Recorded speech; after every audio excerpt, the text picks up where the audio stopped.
Daragdag sa libu-libong estudyante ngayong taon ang unang batch ng K+12 program. Pero ang pagpapatupad ng sistemang ito tila isang surprise quiz ng pamahalaan.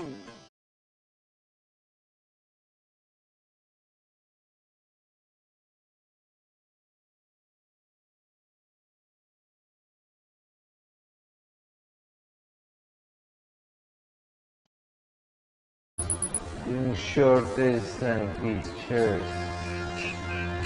Kung hindi natin ma-solve ba yung current, yung shortage ngayon? Kasi malaki na shortage ngayon. So talagang madadagan by after 4 years. Especially shortage of good qualified teachers. shortage It's just a number of teachers. We're not even talking about quality of teachers. Hit niya, maganda ang nilalaman ng K-12 na programa. Pero Kung walang malinaw na batas para dito, konsumisyon lang ang maaaring idulot nito. kaya naman, matapos ang makasaysayang paglilitis kay Chief Justice Corona, matututukan na raw ng Kongreso ang pagsasabatas ng K-12 sa mga susunod na buwan. Well, I'm sure yan ang target ng administration dahil isa nga sa mga priority Project or program na aking administration itong K-12. No? So I'm sure titiyakin ng mga aliado dito sa Kongreso na maipasa yan. At within the year, sounds like a reasonable time frame. Na-interrupt nga tayo ng impeachment.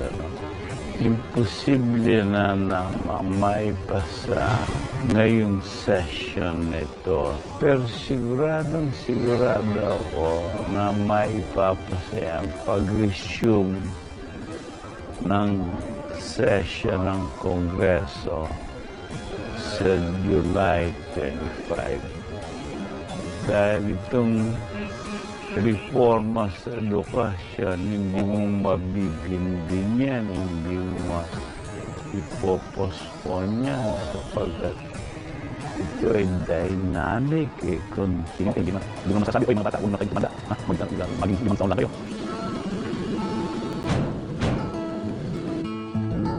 Sa muli naming pagbalik sa Rawang Elementary School sa Tanay Rizal, dahil sa simpleng paraan, nais ng aming programa Ilang sponsor na makatulong para maibsan ang bigat sa mga magulang sa pagsisimula ng pasukan.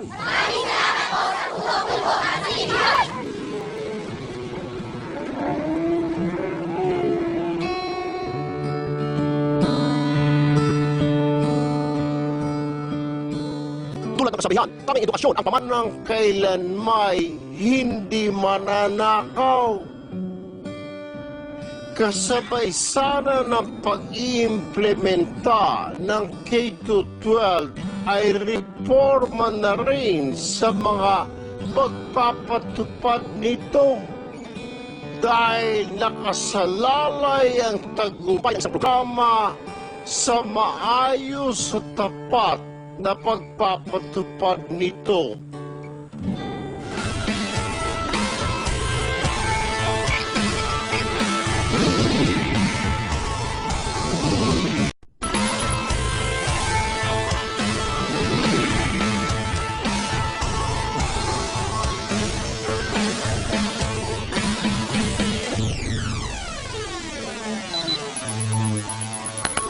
Hindi rito nagtatapos sa aming serbisyo publiko dahil misyon ko ang sagot sa maliit na malaking problema.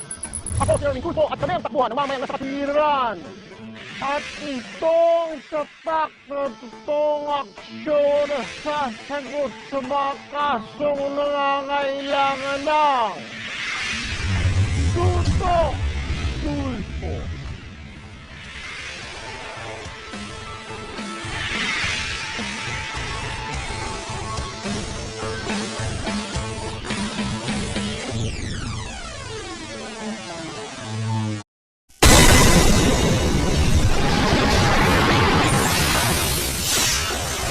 sa aming mga ulat ngayong gabi. Ang mga estudyante patuloy na nasasabak sa kalakalan ng laman.